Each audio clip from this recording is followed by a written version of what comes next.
Okay, so let's look at question number 6. So the coefficient of the x5 term in part A of this expansion. So it is going to be, the expansion has 7, choose, well, something, we look at that in a second. A to the power of something, minus 2x to the power of something. We know that the coefficient is going to be minus 42, so it's going to be, the answer is going to be minus 42x to the 5.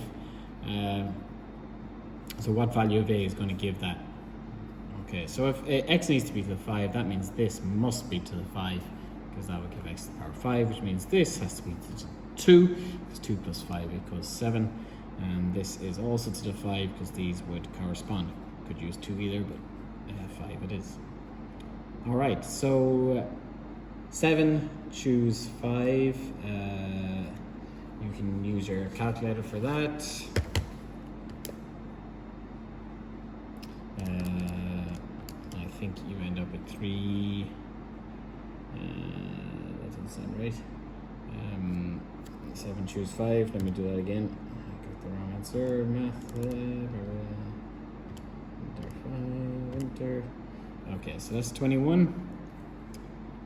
A squared is a squared. No problem there. And okay, so that's my negative 2 to the power of 5. I think that's negative 32. I don't really care about the x anymore, because I know it's going to cancel the x squared, so I'm going to leave it out at the end. And I know that that equals negative 42, because that x5, that's x5, and that's the whole question. Alright, so well, I could divide by 21 over this side, which saves us having to multiply all this out. You could use your calculator for this, of course. The negatives are also going to cancel eventually. And I think we end up with dividing by that. I think if you use your calculator, you get a squared is equal to 1 over 16. You can use your calculator for that. Alright, sweet. So if a squared is 1 over 16, what is a? A can be the square root of that, which is plus or minus the square root of 1 over 16, which is plus or minus a quarter. So hopefully you did plus or minus. For part B, it's asking for the 5th term of this one, which looks a bit horrible. 5th term of that expansion is going to be, well, it's going to be 8.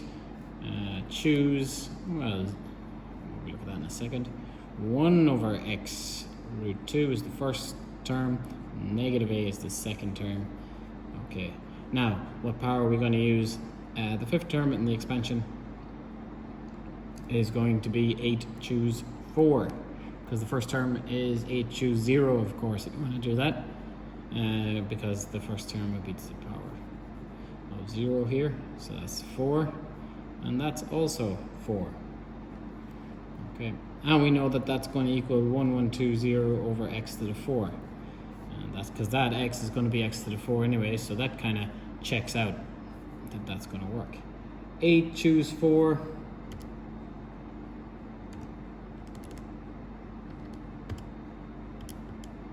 $70. 8 choose 4 is 70. 1 over, so that's going to be x to the 4 anyway. So it's going to be 1 over, well, what's root 2 to the power of 4? Root 2 by root 2 gives 2, and then that's going to be squared. So 2 squared, you can do it on the calculator, but 2, so it's going to be 4x to the 4 here. And this is just going to be a to the 4, because it's to a positive power. Alright, so we're set up now, ready to compare the left-hand side with the right-hand side. These x to the 4s, well, they're both dividers on both sides, so they can both be kind of ignored. You can do 70a to the power of 4 over 4 equals 1120. Okay, we solve this then, and we get rearrange. A to the 4 is equal to 64, I think, when you multiply by 4 and divide by 70. And then, okay, so on a calculator, you can get the 4th root of 64. What number times itself?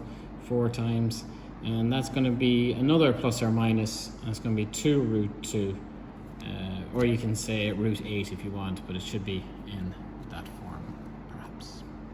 All right, I'm going to lead straight into question 7. Using the fractional binomial theorem to show that that is approximately equal to 1 plus x. Okay, so as I was saying in class on Thursday,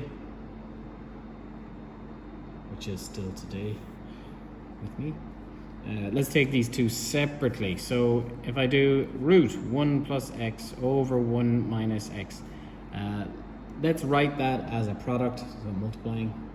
So it's 1 plus x to the power of a half, so that's the top of the fraction square root, and that's going to be times by 1 minus x to the power of negative half, so that's it below the line. And then let's do those two separately as binomial fractional theorems. Okay, so I'm going to take this one first. 1 plus x to the power of positive a half. Let's use our sigma notation. Starting at 0, so you can use any letter here, k or whatever. We know that the power starts at a half, k, x, and that is going to increase starting at 0 and working its way up. All right, so that's it as sigma notation. You perhaps don't need that step, but we're going to expand that step. So the first one we know is going to be 1, so hopefully we know that's going to be 1, because you're going to have k to the power 0 here, because you start at 0, and a half over 0, choose 0 is going to be 1. All right, the second term then, perhaps have to use the formula a little bit more. So it's a half, choose 1, it's just going to be a half, isn't it? And k to the power 1, so that's a half k, or half x. So k is 1, not x. So, okay, don't need to write 1. The next term of the sequence then is going to be, well, let's look. A half, and then we have to take 1 away.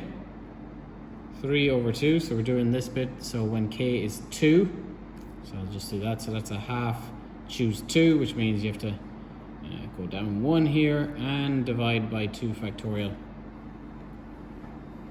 below, and that is going to be multiplied, and k is increased to 2, so that's going to be x squared now.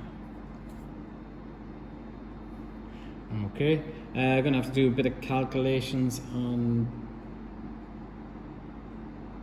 this. Oh no, so it's not so it's just minus a half. My apologies. A half take away 1. It's not minus a half. A half take away 1 is minus a half. Okay, let's moving on. Skipping ahead too fast. All right, so not sure. This is going to be a minus anyway. I know, so I have to tidy up this line. 1 plus a half x minus, that's 1 times 1, so 1, that's minus a quarter.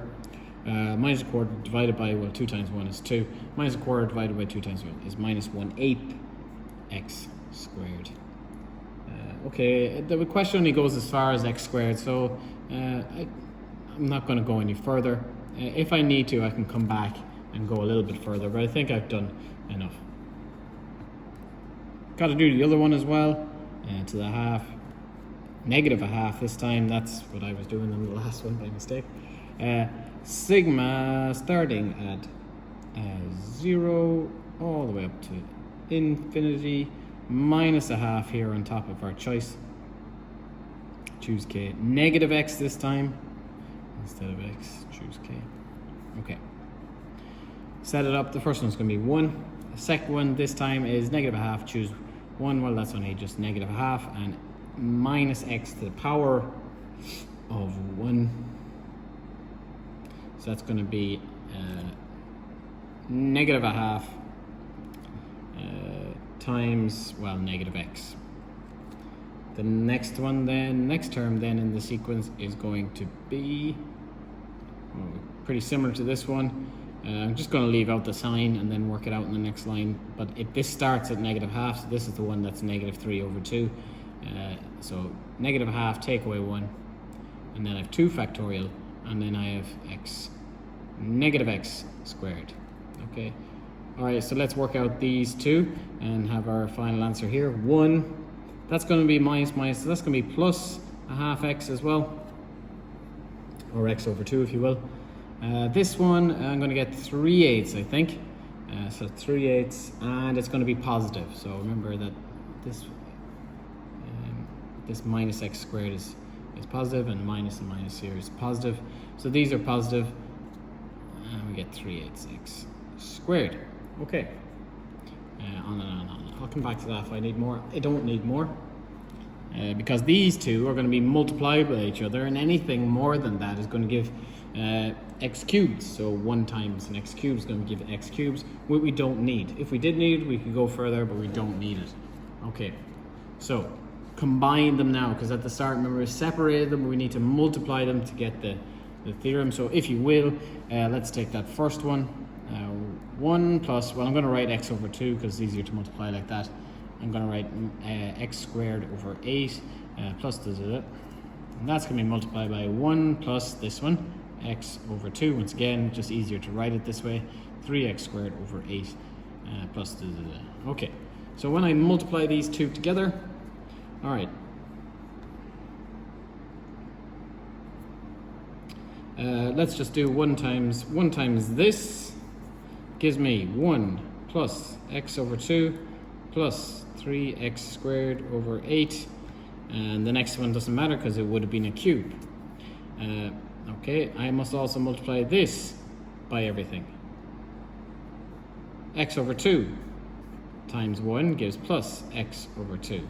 X over 2 times x over 2 gives x squared over 4, I think, and x over 2 times that gives x cubed, so that doesn't matter. All right, this one needs to be multiplied by everything. Minus x squared over 8 times 1 gives minus x squared over 8. Minus x squared by x doesn't matter, because that's going to give x cubed, and that's too far. Okay, I'm going to combine these terms.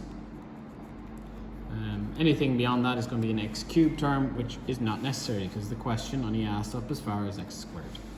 All right, combining them, 1, that's okay. If I get, so the x's, let's look at them. So I got a half of x plus a half of x, that's just x.